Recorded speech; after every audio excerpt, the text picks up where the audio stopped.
Please help me reach 1,000 subscribers. One decision, one brief lapse in judgment.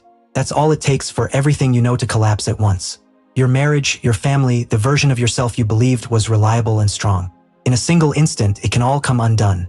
This isn't just a story about making a mistake. It's about the quiet, relentless way life sometimes decides it's time to collect its debt. My name is Sarah, and for 7 years my life appeared flawless from the outside. A warm home, 2 wonderful children, and a husband, David, who was steady, kind, and dependable in all the ways that make a partner feel safe. He remembered trash day, packed the kids' lunches when I forgot, and kissed me every morning before work without fail. But somewhere along the way, our marriage slipped into a dull, comforting rhythm. School drop-offs, work emails, early nights. A life so comfortable it slowly suffocated passion without either of us realizing it. Then Mark entered the picture. A new client at my firm, with an easy smile and a presence that made the air feel charged. It began innocently, professional emails, then long lunches filled with laughter, teasing, and the dangerous thrill of feeling wanted again. He made me feel seen, alive, electric. I told myself it was harmless, just a harmless distraction from routine.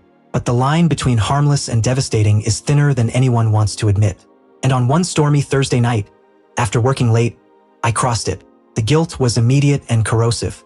Walking back into my home, seeing David's jacket draped over a chair, my children's drawings taped to the walls, it felt like being struck head-on by a freight train. I'd look at my kids and feel a suffocating shame so heavy it stole my breath. For weeks, I lived as though I were waiting for a bomb to detonate. Every notification made my heart race. Every casual question from David sounded like an accusation. I was trapped inside my own crime scene. I ended things with Mark abruptly, cowardly, through a short text. I convinced myself I could bury what happened, seal over the damage I'd caused, and keep going. And for a while, it almost worked.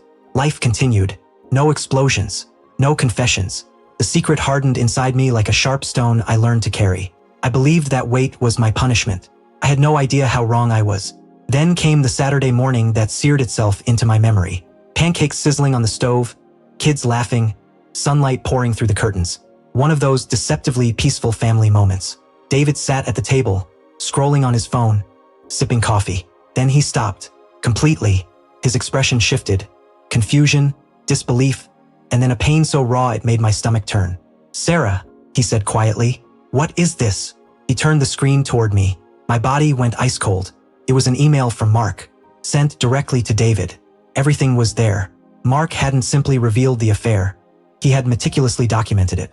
Dates, screenshots, flirtatious messages, even a photo of us leaving a hotel together. A neatly organized file of my betrayal. This wasn't discovery. It was a calculated ambush. David moved out that same day. The silence that followed was suffocating. The kids' questions, the empty house, the echo of my own choices. It was a slow, brutal unraveling. I had shattered my marriage. I had shaken my children's sense of safety. Every ounce of pain was deserved. Every fragment of grief self-inflicted. But karma wasn't finished. 6 months after the separation, just as I was barely learning how to breathe again, a mutual friend called. Her voice shook. "Sarah, I think you should know. It's about Mark." My stomach dropped. She told me he'd been in a serious car accident. Driving late, lost control. He was paralyzed from the waist down. The phone slipped from my hand. I didn't feel vindicated. I didn't feel relieved. I felt terrified, as if the universe had completed some cruel equation. One act of betrayal had triggered a chain reaction of destruction. My marriage destroyed, my family fractured, my children unsettled, and now Mark's life permanently altered. It felt like the final, merciless punctuation at the end of a tragic sentence. I cheated, and karma didn't just break me.